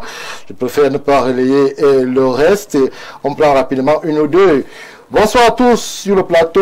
Quand j'écoute certains de vos invités, vraiment je me pose la question de savoir si c'est la première fois qu'ils écoutent le président Biya. Le problème, c'est dans le président lui-même, car point de vedette que lui dans son règne. Les ministres ont bien envie de travailler, mais ils ont peur d'être célèbres au point de ravir la vedette au patron. Et si un ministre commence à devenir le chouchou du peuple, son dossier sale surgit et l'ancien surgit et direction Kondangui. L'ancien premier ministre et Noni Ephraim en a subi. Bon, c'est vous qui le dites. Bonsoir le plateau, je suis Calix de Messamondongo. Pour moi, les 7 dernières années du mandat du président Biya sont des échecs cuisants. En 7 ans, aucun remaniement du jamais vu. Encore un mandat de souffrance. L'usure du temps fera le reste. Mais on a vu un homme perdu. Monsieur le maire Niek l'a dit sur ce plateau. Qui s'est retrouvé? Mais c'est à lui qu'on confie le Grand Cameroun. Honte à nous, peuple camerounais. Non, madame, vous ne pouvez pas dire ça. Pas honte au peuple camerounais. Bonsoir, panel, s'il vous plaît. Où en sommes-nous avec le discours du chef de l'État sur la question de l'interpellation des coupables sur les biens publics? Ici, je parle des pilleurs de la République. Alors, Timothée Somba, beaucoup de choses ont été dites par le numéro 1 camerounais. Il est aussi revenu sur les situations au nord-ouest et au sud-ouest. Il en a appelé justement ceux-là qui sont toujours hors de la grande tribune républicaine à rejoindre la République, puisque il faut se parler, puisque justement aucune voix n'est de trop. Il a cité le DDR qui justement œuvre à la réinsertion de cela. Pensez-vous que le discours présidentiel qui a été prononcé concernant justement ces régions-là aura la chance d'être suivi cette fois-ci, après le grand dialogue, après les instruments, après le statut spécial? Est-ce que cette fois-ci, on aura un bougement de ligne de ce côté où justement il y a encore quelques tensions? Stéphane Barga, chaque jour qui passe, il y a un jeune Camerounais qui a 20 ans. Le discours du président doit donc être un discours adapté à son époque. Et il se veut hybride, oui, qui parle aux anciens et qui parle à la nouvelle classe. Maintenant, il ne faudrait pas qu'on fasse d'amalgame. L'enfant qui a 10 et demi sur 20, celui qui a 14 sur 20, celui qui a 18 sur 20, ont tous réussi. Parfois même, on passe avec 9 forts On a connu le 9 fort. Vous êtes enseignant, monsieur. On a connu... Monsieur Bidou, on a connu... ne pas affirmer un truc de 9 fort. On a connu le 9 fort au Cameroun sur la base du livret et de l'âge. Est-ce que c'est une référence, Timothée? On a même connu des mentions en faculté de médecine qui n'existent pas dans la graduation. Le débat d'aujourd'hui se veut un débat de gentleman. Allons-y dans cette logique. Alors, je ne sais pas sur quelle base on juge le président Biya pour dire échec. Ça, alors. On juge l'efficacité ou on juge l'efficience. Toutes les infrastructures que j'ai citées sont visibles. Ah bon? Elles sont visibles et opérationnelles. Elles sont productives pour le peuple? Elles sont productives. Est-ce que les 10 hôpitaux régionaux ne fonctionnent pas? Monsieur Somba, Vous êtes en train de me couper, ça va m'empêcher de aidez-moi. J'ai pris des notes. Il y a le plan triennal, j'ai 102 milliards. Il est où? Il y a 1000 milliards du plan d'urgence. Du plan d'urgence. On ne peut pas débattre. Aujourd'hui, il y a combien de milliards qui ont été mis pour le plan d'urgence de réhabilitation des routes dans la capitale. Vous avez vu ça avance? Monsieur, je peux reprendre ma parole. Le projet de raffinerie de Kribi, oui. Le chantier est là. Le projet de dépôt pétrolier de Kribi, de SNH, le chantier est là. Les projets sont visibles. Si on parlait des stars, des infrastructures, c'est pour ça que moi je reste sur la méthode. Pourquoi ces infrastructures visibles? Et je n'ai pas dit que tous les projets ont été réalisés. Jamais. Et les projets n'ont pas été réalisés parce qu'il y a des pesanteurs. Il y a des pesanteurs de gouvernance et il y a des pesanteurs de crise. Quand vous avez la guerre sécessionniste dans les régions du nord-ouest et du sud-ouest, l'absence de paix empêche la réalisation des projets. Lorsque vous allez dans l'extrême nord, alors, vous avez le président qui demande je suis en train de répondre à vos questions. Moi, j'ai posé une question précise sur le nord-ouest. Je suis en train de répondre à vos questions. Allez-y, Timothée Somba. Lorsque vous allez à Maroua, il y a au moins 3 projets. Il y a Viva Logon, il y a le plan de financement de l'emploi jeune là-bas. Pourquoi ces projets n'ont pas fonctionné? Parce qu'il y avait absence de paix. Dès que la route Mora-Dabangi-Kousseri, dès qu'une entreprise commence les travaux, il y a invasion Boko Haram. Heureusement que plus de 120 Boko Haram ont été neutralisés avant-hier par le BI. Et c'est le lieu pour moi de féliciter le BI qui a compris qu'il faut droniser la bataille à ces niveaux. Donc on ne peut pas faire juger un mandat sans tenir compte des pesanteurs. Il y a des pesanteurs. Maintenant, lorsqu'on parle du score, faisons attention. Le président Paul Biya a 53% sans alliés de poids. Les 2 alliés de poids sont partis. Ça veut dire que ce sont ces alliés-là, le pourcentage que ces alliés lui donnaient, ils se sont arrogés à eux-mêmes ce pourcentage. Oui. Donc je préfère un président Paul Biya qui gagne à 53% sans alliés de poids, parce que les PADEC et autres, c'est des partis que j'estime fantoches, qu'un président Paul Biya qui gagne avec des mauvais alliés qui ont été au gouvernement et qui n'ont rien foutu et qui sont allés avoir le 45%. Un Camerounais normal qui veut le bien du Cameroun ne pouvait pas voter le FSNC ou Belobouba. Quand ils étaient ministres, ils ont foutu quoi? Rien, absolument rien. Alors, c'était notre débat. C'était notre débat. On parle de... Vous parlez des régions du Nord, est-ce que l'appel peut être suivi? L'appel est déjà suivi. La route Babadjou-Bamenda fonctionne. Il y a eu élection dans la région du Nord-Ouest. Et je signale quelle route que...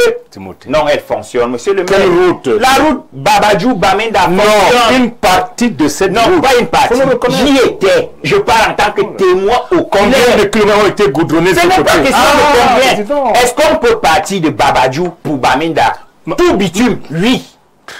Oui. On a quand même aussi vu récemment un député qui a été assassiné pour... Mais Stéphane, finalement... Je suis dans le sujet avec vous. Vous ne voulez pas... on me coupe à gauche, on me coupe à droite. Vous aussi, vous me relancez. Je n'arrive même pas à m'exprimer. Allez-y. La route Babadjou-Bamenda. Monsieur Moutoua, moi, je vous connaissais journaliste, enseignant, mais pas homme politique. Timothée Somba. Il n'y a pas de délit. Allons-y. À traverser la route. Nous sommes dans une émission pédagogique. Oui. Certains ont opté pour une pédagogie de dénigrement et de critique. Moi, j'opte pour la pédagogie de la vérité. Je n'ai pas dit que tout a été rose. Mais il ne faut surtout pas dire que tout est morose dans le magistère, dans le septennat qui vient de passer. Est-ce que le nouveau septennat peut s'ouvrir sous des auspices meilleurs? Bien sûr que oui. Le président de la République a tous les leviers en main. Pourquoi il parle de réforme institutionnelle? C'est vous qui avez mis ces mots dans son discours? Non. Il est conscient que certaines choses, il n'a pas eu 18 sur 20 lors du dernier septennat. Si moi je devais lui donner une autre, je lui donnerais 14 sur 20 lors du dernier septennat. Il faut donc qu'il ait 18 sur 20. Parce que pour soir les attentes des Camerounais, il doit avoir au moins 18 sur 20. Comment avoir 18 sur 20? Certains ont proposé un remaniement, mais vous n'êtes pas dans son logiciel. Moi, je ne peux pas imposer un remaniement. J'attends des réformes. Il faut qu'on sorte d'un gouvernement de moyens à un gouvernement de missions. Il y a des ministères qui se chevauchent en termes de compétences, qui peuvent être jumelés. Oui. Par exemple, parce que la logique du remplacement par personne, dans un système qui lui-même ne répond plus aux attentes, ne va pas améliorer les choses. Il faut d'abord une réforme institutionnelle dans laquelle on va donc mettre de nouvelles personnes. C'est ce que moi j'attends pour que les choses avancent normalement. Merci. Donc, je reviens vers vous plus tard. Monsieur Mboté, urgence de réforme, urgence d'embalayage, urgence de tout finalement au Cameroun. Moi, je crois qu'il faut... Le président a gagné, comme l'a dit le Conseil constitutionnel, il a gagné l'élection présidentielle. Il a tous les leviers en main pour faire avancer les choses.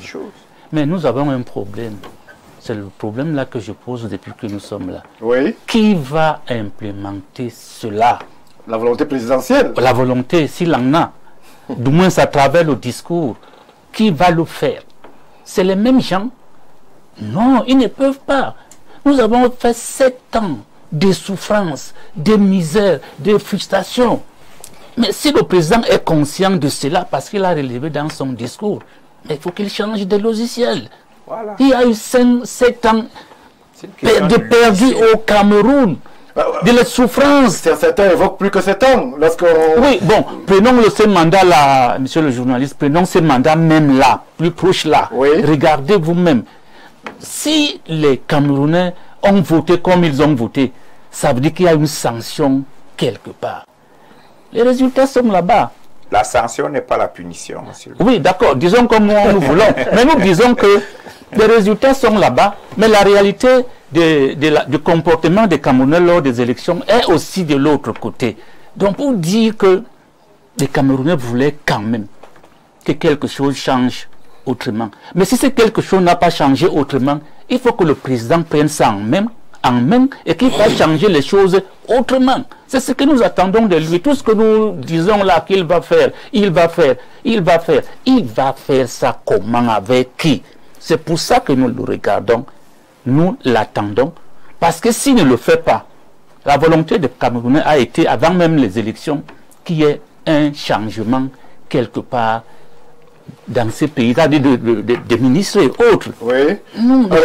Les Camerounais ont exprimé ça pendant longtemps. Il ne manque pas de Camerounais pour venir supplier les autres.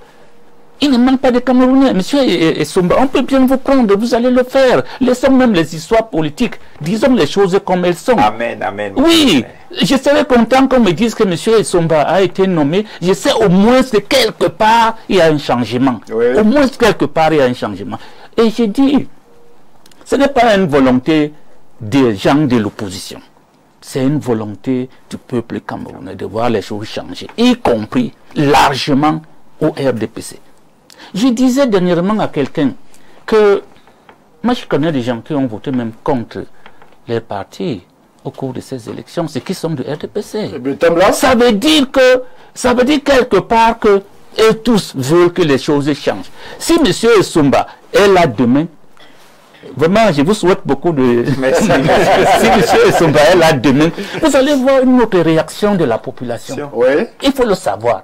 Et que le président tienne compte de ça. Mais s'il ne tient pas compte de ça, bon, je m'appelle. Les populations... Merci. On va signaler à notre réalisation que nous sommes désormais dans les urgences du président. Alors, Monsieur le maire Niek, les urgences du président, le nouveau mandat arrive et il est un mandat de toutes les exigences. Les Camerounais ont fait passer un message. Ils seront désormais attentifs à la gouvernance, à la gestion et même au déroulé politique. Premier barreau, premier secteur sur lequel on va s'appesantir, ça sera forcément sur des aspects politiques avec les élections qui sont annoncées. Les régionales, c'est bientôt. Les législatives municipales, c'est en 2026. On parle de février. Pour vous, politiquement, quelles sont les premières exigences? Le code électoral vous parle, ou alors, au-delà du code électoral, il y a d'autres aspects de la gestion politique, de la gouvernance politique qui pourraient être améliorés? Stéphane Barga, je vais vous parler avec le cœur. Allez-y. Le Cameroun traverse et vit un dilemme. Nous avons échoué à enlever Paul Biya. C'est lui le problème. Il ne faut pas qu'on se trompe. On a ça. Non, il ne faut pas qu'on se trompe. Les gens disent que le remaniement, c'est leur problème. Moi, je suis de ceux qui pensent que le problème du Cameroun, c'est Paul Biya. Il y a d'autres qui pensent au contraire. Bien sûr que je respecte, mais je dis, nous avons simplement échoué à l'enlever. Il ne dispose d'aucun levier pour faire aucun quelconque changement. Pourquoi? Première chose, le dilemme, c'est quoi? Vous avez un président qui n'a pas battu campagne, qui n'a pas gouverné depuis 14 ans. Et vous demandez qu'il enlève les gens qui ont gouverné à sa place, qui ont battu campagne pour lui. Est-ce que c'est juste? Ce serait l'ingratitude politique. C'est ça la réalité. Le président n'a pas gouverné depuis 2011. Qu'est-ce que vous mettez en gouverner? Gouverner, c'est donner du travail, c'est l'évaluer et le sanctionner. C'est ça le problème, ça on appelle gouverner. Vous avez la programmation et de la planification. Sur le plan opérationnel, si vous avez programmé, vous avez planifié, vous mettez les gens à responsabilité, ils travaillent, vous évaluez et vous sanctionnez. Depuis 2011, le président n'a pas fait ça. C'est quelque chose qu'on ne délègue pas quand on est chef d'État. On ne délègue pas la tenue du Conseil des ministres. Oui. On ne délègue pas la tenue du Conseil supérieur de la magistrature. Combien de fois ces assos sont tenues depuis 2011?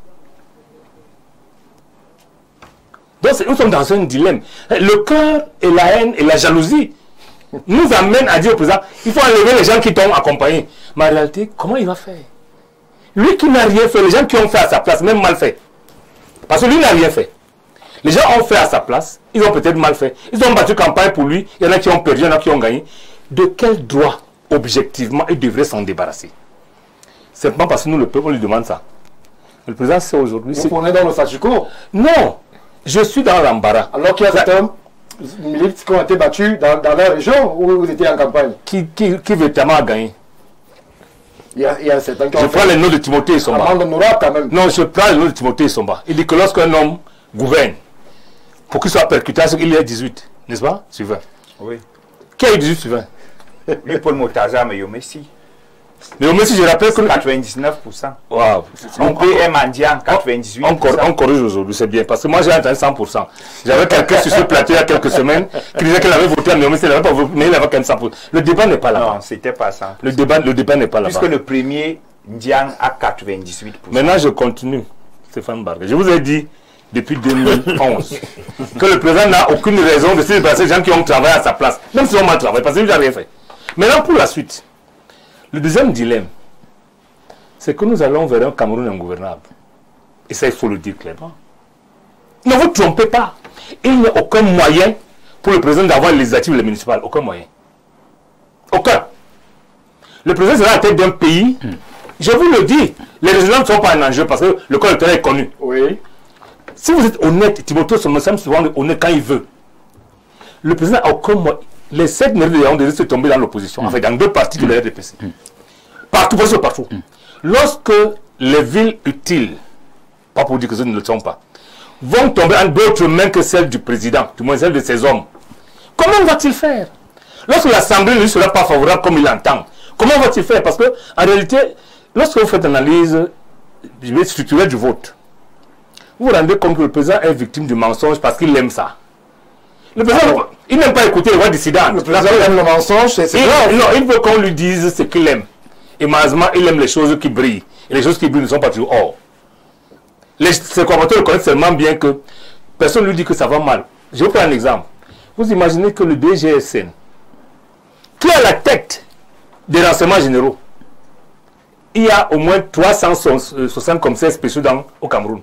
Il découvre en 2024 tu es maire, que la route entre Douala et Moutengane est gâtée. Le Minat a 360 sous-préfets. Une cinquantaine sous-préfets, n'est-ce pas? 10 gouverneurs. Il découvre il n'y a pas longtemps que la route du Nord, comme le conduisait lui-même, elles sont mauvaises.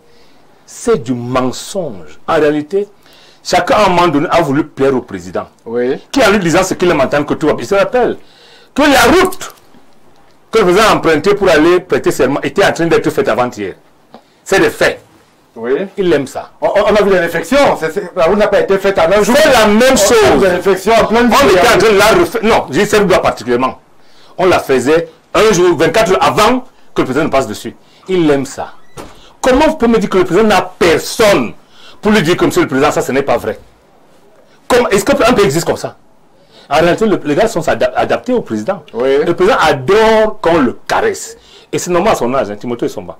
Lorsque vous aurez 70 ans, que je vous souhaite 80 d'ailleurs, vous n'aimez pas les gens qui viennent vous dire qu'il pleut. Il faut qu'on me dise non, il y a le soleil, mais ça glisse. Il y a le soleil, mais ça glisse. Donc je vous dis. Le maire l'a dit. Ça glisse même pas quand il y a le soleil. Donc la réalité, c'est que nous perdons lorsqu'on veut faire croire aux gens. On l'a fait pendant 7 ans. Que le président est très bon, l'entourage est mauvais. Non. Vous insultez Paul Biya. Moi, j'estime qu'il est lucide. Un homme lucide chez son entourage. Et le change quand il n'est pas satisfait. Le président ne l'a pas changé. Oui. Et par déduction simple, il est satisfait. Non, il a changé. Donc, non, il y a eu 2 gouvernements. Il y a John Goodé. Donc c'est sa politique. Mais il n'y a pas que le gouvernement. Est-ce que vous voyez les entreprises parapubliques? Comment? Non, attendez. Le PMC a permis à un moment donné, il a eu le toupet de vouloir changer les choses selon la loi. Il a été appelé à l'ordre par le vrai patron. Et ce n'est pas un patron imaginaire. Hein. Si vous lisez la Constitution, le SGP assure bien la coordination gouvernementale. Timothée, vous savez, l'article 30, je crois. Lisez, vous allez voir. Donc en fait, c'est une ruse, non pas mon ami Bidou. Hein? Le président a gouverné sur la ruse. Maintenant, malheureusement, la ruse marche lorsque vous êtes vous-même encore véloce. Oui. Lorsque vous perdez vos moyens, c'est-à-dire que vous commencez à faire comme ma grand-mère. Il dit, viens ici, je vais te taper. Je ne viendrai jamais. Parce qu'elle n'a plus que sa bouche. Elle n'a aucun moyen. Parce que, rappelez-vous, Eric Tindé qui parle, le président lui avait dit, il me suffit d'un geste de la tête. Un coup de tête. Il a bouclé. Si le président avait les mêmes moyens aujourd'hui, je pense que ça irait. Mais ne les ayons plus. Vous n'aimez pas Paul Biya pour rien. Il ne vous a rien fait. Il faut qu'on se concorde à Paul Biya que papa. Là où tu es arrivé là. Tu es arrivé. La pire chose que tu puisses faire, c'est trouver une béquille officielle. Ce que Paul Biya doit faire. Le gouvernement, c'est rien du tout. C'est un instrument. Les réformes fondamentales. Quand il n'y a plus quelqu'un qui existe son pouvoir, du moins selon nous, qu'il ait une béquille normale, qui veut qu'un homme de son âge soit accompagné, puisqu'il est accompagné aujourd'hui pour marcher. Moi, j'étais dans un bar d'esprit, on dit, le père marche. Voilà ce qu'on a fait dans le président de la République. Il marche. Il faut que le père marche sous assistance. Il faut qu'il gouverne sous assistance. Et c'est normal. C'est légitime. Donc, je finis par là en vous disant que la seule chose que j'attends de Paul Biya, et où je ne demande pas qui, parce que lui peut le faire, parce que ce programme est prêt, c'est la réforme constitutionnelle qui amène à trouver un vice-président, même s'il le nomme. Même son épouse, même n'importe qui est un vice-président à qui on peut demander des comptes. Merci. Parce que sinon le reste, il ne peut pas. Ne demandez pas à un homme qui est resté chez lui, les gens ont travaillé pour lui et qu'il les enlève. Si vous enlèvez les gens qui ont travaillé pour vous, nous n'allons pas travailler pour vous, on va faire quoi de vous? Merci, monsieur le Mais maire. ils ont travaillé parce qu'ils ont d'abord bénéficié. Et ils ont donc travaillé pour payer les dettes. Donc, Bonsoir le panel. Parler de rejet sur les 53% du RDPC me semble excessif, dès lors que les 2 soutiens majeurs du septentrion étaient candidats. On connaît ça aujourd'hui. Habituellement, à peu près le gap de 20% qui sépare le président d'aujourd'hui de 71% en 2018. On prend rapidement cette autre contribution. S'il vous plaît. S'il vous plaît, on va rester sérieux sur le plateau. Bonsoir le panel, monsieur Somba. Voilà. Ne lisez pas ça. C'est pas... C'est là. Respectons ceux qui prennent la peine de venir s'exprimer. Bonsoir le panel. Les urgences du président ont été énoncées au début de son discours où il met la priorité sur les jeunes et les femmes, les frustrés. Oh là là. Saint-Éloi Bidon, je préfère passer à vous, puisque les messages sont vont... Mais Stéphane Barga, dites aux téléspectateurs qu'ils ont la possibilité de contribuer au débat en proposant, et non pas en dénigrant ou en insultant les panélistes. C'est vos propositions. Saint-Éloi Bidon, je me tourne vers vous aujourd'hui. Monsieur le maire Niek, lui, il évoque une réforme constitutionnelle qui amènerait à ce que le chef de l'État soit appuyé de façon officielle par quelqu'un qui, justement, l'aiderait à la prise de décision. Il l'a dit qu'il y a des réformes qui sont envisagées pour le mandat. Pensez-vous que le chef, le grand patron, ira vers justement ces réformes institutionnelles qui amèneraient à présent à penser, par exemple, à un vice-président? Et quel, selon vous, pourrait être au moins un vrai Premier ministre? Monsieur Somba, vous savez, je suis de ceux qui pensent que si le président Biya était un logiciel, il est obsolète. Il faille le changer. Absolument. Mais on ne m'a pas écouté. Nous sommes en démocratie. Oui. C'est lui qui va changer. Je respecte la pensée des autres qui ont pensé que le président Biya est l'homme de la situation et qu'il peut encore. Et on lui a fait confiance. Maintenant qu'on lui a fait confiance, le pays entier est inscrit au registre des urgences. Tout est urgent. Il y en a plusieurs. Oui, parce que quand j'ai écouté le discours du président, le discours m'a plutôt donné le sentiment que le président ne savait pas qu'il était déjà élu et qu'il n'était plus en campagne. C'est vrai. C'était un discours de campagne électorale pour séduire des gens qui se sont manifestés pour lui dire non. C'est la jeunesse. Oui. La jeunesse a foncièrement voté pour le changement. La diaspora a voté non. Et c'est cette même diaspora qu'il a évoqué là, qui lui a dit non, mais vraiment un non catégorique. Donc, le président doit savoir que nous qui lui disions... L'histoire pédagogique, comment est-ce que vous dites que la diaspora aurait dit non au président alors que les chiffres en France, aux États-Unis, est-ce que Paul Biya aurait perdu dans tous ces pays? Vous parlez de diaspora qui aurait dit non au président. Comment? Il a perdu. Il a perdu. Excepté en Russie. Il a perdu. Il a gagné. Allez-y, Saint-Éloi. Non, vous m'avez fait peur. C'est moi qui devrais vous demander de rester pédagogue. Alors, je dis que le président est déjà élu. Il n'y a plus de débat. Maintenant, nos contributions peuvent aller dans le sens, fût-elle brutal, dans le sens de l'aider à faire ce que le peuple veut. Il ne peut pas. Des urgences, il y en a. Oui. Le gouvernement est une urgence catégorique. Il faut que le président mette la main dans le RDPC. Parce que le RDPC, ils ont démontré que vraiment le RDPC, et il commence d'abord par enlever les gens, les commerçants qui sont arrivés au RDPC. Je vous ai souvent dit, le RDPC est un parti où il n'y a rien à vendre, mais où tout s'achète. Et le responsable de cette politique du tiroir a un nom. Bon. C'est celui... C'est pour ça... Non, je ne veux pas le nom. De toutes les façons, ils se reconnaîtront. Donc, il y a l'urgence à remanier un gouvernement. Il y a l'urgence à remanier de fond en comble le RDPC. Parce qu'ils ont déjà commencé. Est-ce que vous savez qu'on a déjà la liste des conseillers régionaux? Bien sûr. Et à la limite, on a reconduit encore tout le monde. Donc, bien sauf ceux qui sont morts. Sauf ceux qui sont morts. Donc, vous voyez, ils ont déjà commencé. Et les législatives qui arrivent là, monsieur Timothée Somba, vous-même vous savez que ce ne sera pas une partie de plaisir. Ça s'annonce difficile. Ça s'annonce difficile. Non, ce ne sera pas difficile. Et il y a donc le RDPC, il y a le gouvernement, et maintenant, il faut que le président sanctionne. Sanctionne, parce que ceux qui sont appelés à nous commander, si vous prenez Olymbeguet, le responsable de Olymbeguet a un nom. Oui.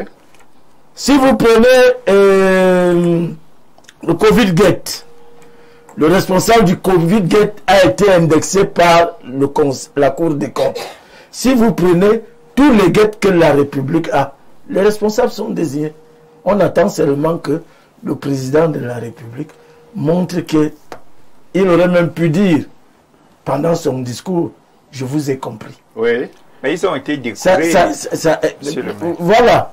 Ils ont même été décorés. Vous comprenez donc la difficulté de M. Nyek à admettre que le président pourra faire un ménage. Il y a des réformes institutionnelles qui s'imposent. Moi, je n'irai pas dans le sens du vice-président parce que ce que les gens voudraient privilégier, c'est admettre que le président a perdu tous les moyens. Donc, il lui faut une béquille officielle. Une béquille officielle. Ce n'est pas urgent. Mais moi, je suis de ceux qui pensent que la décentralisation a été très mal menée. La décentralisation est en train d'échouer.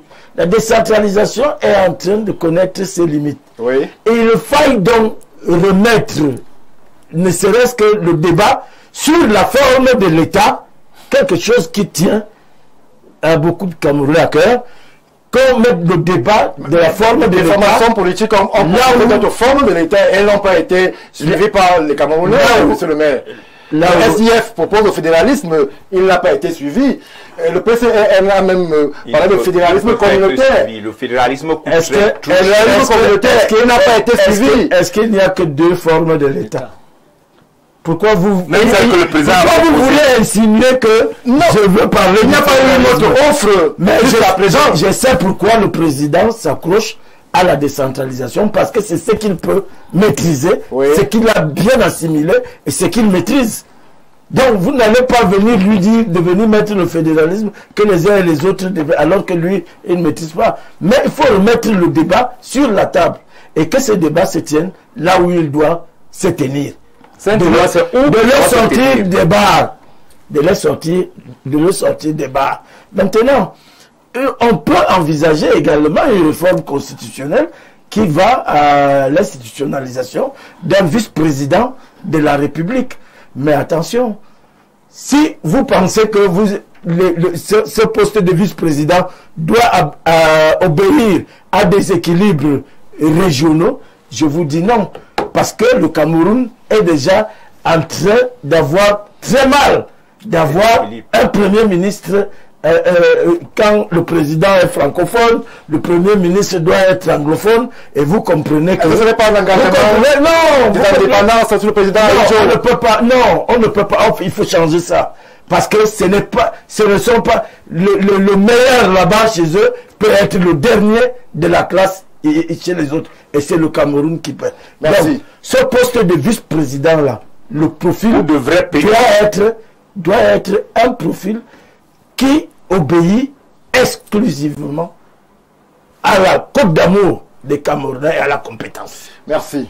Je me tourne vers vous, monsieur le maire Nyek. Côte d'amour, compétence, poste de vice-président, l'urgence d'une réforme constitutionnelle qui amènerait à ce qu'il n'y ait plus supputation au niveau du pouvoir, parce que certaines indiscrétions laissent à penser, à croire que les Camerounais ont véritablement besoin d'un chef qui commande, d'un chef qui dirige, d'un chef qui observe, d'un chef qui frappe du poing sur la table.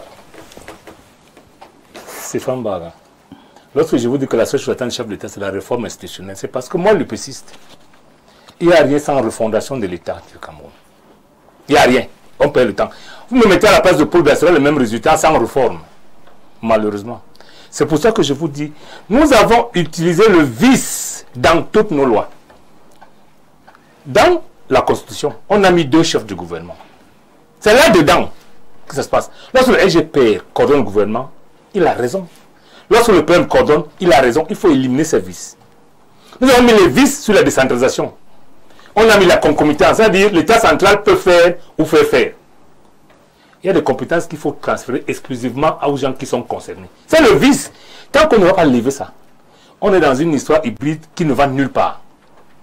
Maintenant, le problème du vice-président, c'est que est-ce que le président va nommer le vice-président ou alors la réforme va arriver, va commencer lorsqu'on aura le prochain mandat? On peut prendre un ticket avec des élections anticipées.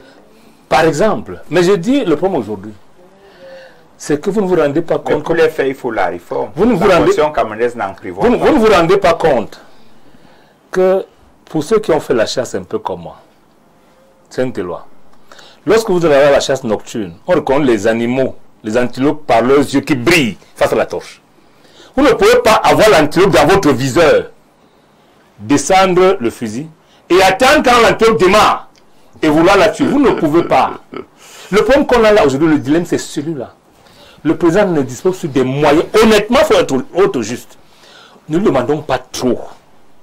Qui demanderait ça à son propre père? Qui? Le président même dit qu'il a compris. Non, le président n'a pas compris. La tâche qui est la je vous ai pris un exemple tout à l'heure. Hein. Le président était un véritable aristocrate. C'était un républicain. Lorsque le président ne sait plus qu'il faut se lever, vous prêtez serment. C'est très grave. On lui demande trop. Du message d'aujourd'hui que le président parlait, il avait l'impression que le président, lorsqu'un président parle à son peuple, qui parle avec le cœur, on voit les émotions. Le président était fou pendant son discours. Alors, il le lisait juste. Il le lisait. Lui-même, je ne peux pas dire qu'il n'en sait rien, mais il n'y croit pas. La tâche du président aujourd'hui, c'est l'adhésion populaire qui aura très difficilement, c'est impossible. Parce qu'en fait, on voit, je vais vous dire quelque chose. Hein. Il y a des ministres qui pourraient bien travailler. Oui. Même de ce gouvernement. Je prends le cas du Premier ministre qui a estimé qu'à un moment donné, les entreprises parapubliques ils sont régis par des lois pour mettre des gens à leur tête. Il a voulu appliquer la loi. Ça n'a pas marché. Lorsque vous avez un État où les mauvaises lois dont on s'est doté ne sont même pas appliquées, c'est-à-dire que le tribunal siège, la Cour suprême, décide, elle me dit qu'il n'applique pas, et rien ne se passe. Vous savez, hein? Dans ces conditions, il n'y a rien à attendre. Je dis rien du tout. L'homme qu'il faut changer, pour être honnête, parce que nous jouons, parce qu'on veut être nommé, non. Il faut arrêter ça. Nous avons simplement échoué à lever le président en levant le municipal. On a échoué cette fois-ci, oui. C'est Sainte Loi. Parce que c'est lui que moi je vais enlever. Et pas par méchanceté, hein, par reconnaissance que monsieur a travaillé bien ou mal, il mérite le repos. Par reconnaissance, en levant le président pour une élection législative. Parce que sinon, à supposer qu'on lui accorde encore la majorité confortable dont il a besoin pour gouverner, vous allez faire comment? C'est ça le problème. Non, moi je n'attends rien de lui. Merci. J'attends du peuple qui a échoué se faisant lever le président, qu'il continue à la bataille jusqu'à ce qu'on l'enlève. Voilà la vraie urgence du Cameroun. Merci. On va dire qu'il nous restera à chacun maximum 2 minutes. Je vais commencer par vous, monsieur Yetemote Jacques. Alors, les urgences, il y en a à l'appel. Monsieur le maire Niek estime l'urgence, ce serait du côté de battre le RDPC au législatif pour justement faire jaillir un souffle nouveau. Ou est-ce que vous pointez le curseur lorsqu'on évoque les urgences dans notre pays, le Cameroun? En 2 minutes, s'il vous plaît. Le temps va nous manquer. Les urgences des Camerounais ou les urgences du président? Le citoyen, le Camerounais, le président, vous avez la parole. En tout cas, pour moi, le président, aujourd'hui, dans le cadre de cette réconciliation que nous souhaitons entre les Camerounais, nous pensons que le président doit faire un effort de libérer les prisonniers politiques. C'est très important. Le président doit faire un effort de libérer la scène politique camerounaise. Vous savez que la scène politique camerounaise est bloquée et biaisée à tous les niveaux. Notre cas, nous deux, on se comprend quand on parle que nous sommes bloqués. Dans notre propre parti, nous sommes bloqués. Donc, qu'il essaye de libérer la vie politique au Cameroun. Oui. Oui. Parce qu'il faut que le président fasse un effort de rassemblement du peuple camerounais.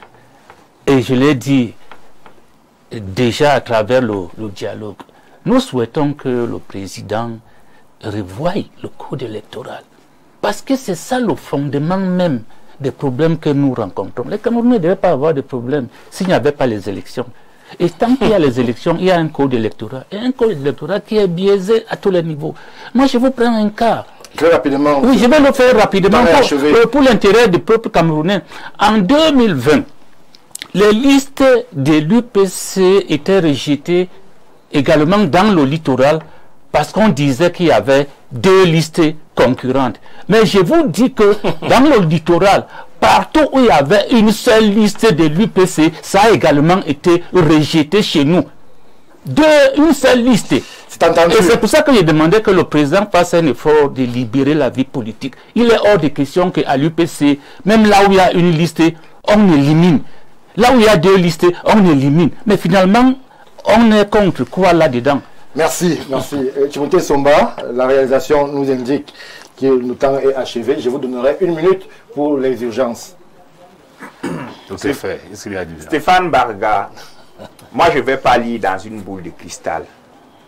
Le président de la République n'a pas été élu pour avoir un vice-président. Parce que la Constitution lui permet déjà de ne pas gouverner seul. Lisez l'article 10, alinéa 1 et alinéa 2 de la Constitution. À l'heure actuelle, le président peut déléguer tous ses pouvoirs. Quand je dis tout, ce n'est pas tout de la totalité, mais je veux dire n'importe lequel de ses délégable. La Constitution dit, article 10 alinéa 2, le président de la République peut déléguer certains de ses pouvoirs au Premier ministre, à tout responsable de l'administration publique. Qui détient la délégation permanente de signature en ce moment? C'est le ministre de l'État SGPR. Donc quand on vient parler de béquilles, on n'en a plus besoin parce que la Constitution l'avait déjà prévu. Les urgences sont les urgences sociales. Je me répète pourquoi. Parce que dans le dernier septennat, on a consacré beaucoup d'énergie aux urgences infrastructurelles. Mais comme elles n'ont pas eu un impact social, la grogne est montée. Aujourd'hui, il faut des mesures sociales. Merci. Parce que quand un gars va casser pour voler une bouteille à gaz, pour voler 2 poissons, c'est quoi? C'est les conditions de vie. Il faut à tout prix des mesures sociales. Par exemple, je sors par là. Non, c'est pas le temps est achevé. Je suis le seul que tout le monde a coupé ici. Non, je sors par là. Par exemple, une baisse du prix des hydrocarbures. Ça va beaucoup aider le panier de la ménagère. Merci. Cette loi bidon, en 1 minute, avant qu'on ne soit avec monsieur le maire. 1 minute, la réalisation va nous couper sinon. En 1 minute, je crois que une des premières urgences que le président doit résoudre dans les jours qui viennent, au risque de nous faire sombrer dans un chaos, c'est essayer. Vous savez que tous les prix des matières de première nécessité ont augmenté, non? Le gaz est déjà à 9 000, parti de 6 500 à 9 000. Le kilo de bœuf est passé de 3 100 euros à 5 000. Tout a augmenté. Il faudrait mettre les gens au travail. Et maintenant, la réforme institutionnelle, c'est le président de la République lui-même qui a évoqué ça. Merci. Donc, merci il faut que 30 secondes, monsieur le maire. 30 secondes. Je vous ai dit, je me redis, que la seule chose, c'est que le président refonde l'État et qu'il, comme nous, on le bat au que quitte. Merci. Merci, monsieur le maire Niak, pour la conclusion. On va rester sur ce qui est de notre travail, puisque vous retrouverez lundi Jean-Jacques Zé pour le grand soir. Restez fidèles au programme d'Info TV qui se poursuivent. Mildred Fonguet est annoncée. Elle est dans les loges pour vous relayer le meilleur de l'information d'ici et même d'ailleurs. Ce sera en langue de Shakespeare. Restez fidèles au programme d'Info TV. Bon début de week-end et bien le bonsoir.